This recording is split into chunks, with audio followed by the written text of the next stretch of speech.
Greetings everyone. நம்ம daily prelims point of view 5 questions பார்க்குறோம். இன்னைக்கு என்ன questions இருக்கு அப்படிங்கறத பார்ப்போம். First question, polio virus infection has been detected since 2011 in which state of India அப்படின்னு கேட்டிருக்காங்க. ஸோ சமீபத்தில் எங்க போலியோ வைரஸ் அட்டாக் நடந்திருக்கு அப்படின்னு பார்த்தோம்னா மேகாலயால நடந்திருக்கு. இதுக்கு முன்னாடி 2011ல தான் last case of polio virus வந்திருக்கும். இந்தியா போலியோ ஃப்ரீ கண்ட்ரியா 2014ல வந்திருப்பாங்க. ஓகேங்களா, போலியோ ஃப்ரீ கண்ட்ரி அப்படின்னு சொல்லி யார் சொல்லியிருப்பாங்க அப்படின்னு பார்த்தோம்னா இந்தியாவை போலியோ ஃப்ரீ கண்ட்ரின்னு யார் சொல்லியிருப்பாங்க அப்படின்னா WHO வந்து நமக்கு சொல்லியிருப்பாங்க. சரியா, அடுத்தது The memorial of Jam Sahib is situated in Poland. So சமீபத்தில் இவருக்கு வந்து ஒரு மெமோரியல் ஓப்பன் பண்ணியிருப்பாங்க. போலாண்டில் இருக்கக்கூடிய வார்சா அப்படிங்கிற சிட்டியில் வந்து போலாண்டோட கேபிட்டல் தான் வார்சா.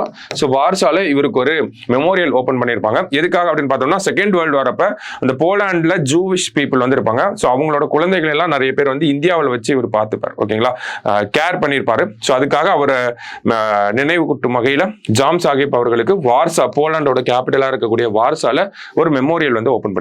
சரியா, அடுத்தது who is the Indian featured in Global Finance Magazine's Central Banker Report 2024 அப்படின்னு கேட்டிருக்காங்க.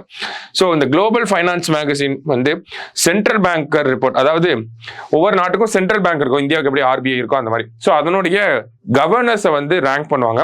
ஸோ அந்த வகையில் இந்தியாவிலேருந்து யாரை செலக்ட் பண்ணியிருக்காங்க அப்படின்னு பார்த்தோம்னா சக்திகானந்த தாஸ் டாப் பெர்ஃபார்மரா டாப் 3ல வந்து வந்திருக்காரு. லாஸ்ட் இயருமே வந்து டாப் 3ல வந்திருப்பாரு.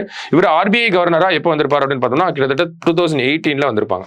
சரியா, ஸோ அடுத்தது Which of the following iconic cricket stadium is set to host its first ever women's test match அப்படின்னு கேட்டிருக்காங்க.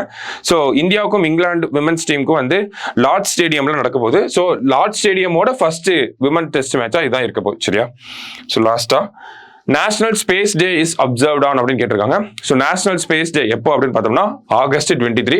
ஸோ சந்திராயன் 3 ஆகஸ்ட் 23, 2023 அப்போ மூனோட சவுத் போல்ல போய் லேண்ட் ஆயிருக்கும். ஸோ அதை தான் நம்ம நேஷனல் ஸ்பேஸ் டேவா அப்சர்வ் பண்றோம். சரிங்களா, ஸோ இன்னைக்கு ப்ரிலிம்ஸ் பாயிண்ட் ஆஃப் வியூல 5 கொஸ்டின் பார்த்துருக்கோம். நாளைக்கு 5 கொஸ்டின்ல மீட் பண்ணலாம். தேங்க்யூ.